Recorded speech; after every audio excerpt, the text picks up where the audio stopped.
დიდ ბრიტანეთში გამართული ფანბოროს ყოველწლიური საერთაშორისო საჰაერო შოუს ერთ-ერთი ყველაზე საყურადღებო ექსპონატი ახალი ამერიკული საბრძოლო თვითმფრინავი F-35 იყო. ის მსოფლიოში ყველაზე ძლიერ საბრძოლო თვითმფრინავადაა მიჩნეული. F-35 კომპანია Lockheed Martin-მა შექმნა და მისი საწყისი საცალო ღირებულება $100 მილიონი. მიუხედავად მაღალი ფასისა, კომპანია ამბობს, რომ უცხოელი კლიენტები მათი ყიდვით უწყვეტად ინტერესდებიან.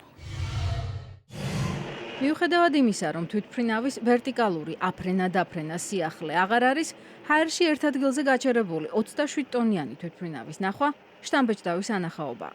Lockheed Martin-ის თვითმფრინავი F-35, იგივე Elva-2, სამხედრო იარაღების ისტორიაში ყველაზე ძვირ საბრძოლო სისტემადაა მიჩნეული. ის კრიტიკის საგანი არაერთხელ გახდა ვადებისა და ბიუჯეტის გადაჭარბებისთვის. მიუხედავად ამისა, ის მსოფლიოში ყველაზე დახვეწილი თვითმფრინავია. ეს თანამედროვე ტექნოლოგიის საუკეთესო ნიმუშია. თვითმფრინავის სენსორებს, სისტემებს და საავიაციო რადიოელექტრონიკას ისე აერთიანებს, როგორც ეს წარსულში არასდროს მომხდარა. F-35-ის ერთ-ერთი უმნიშვნელოვანესი ნაწილი მისი რეაქტიული ძრავაა.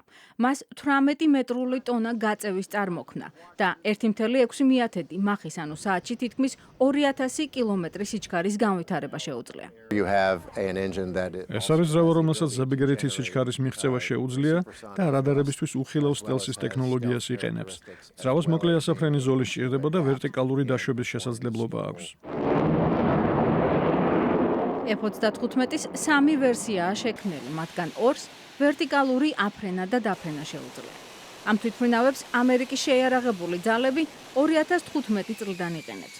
Lockheed Martin მას 10 უცხოელი მყიდველისთვისაც ამზადებს. კომპანია იმედოვნებს, რომ 2023 წლისთვის 3000 თვითმფრინავს სხვა ქვეყნები შეიძენენ.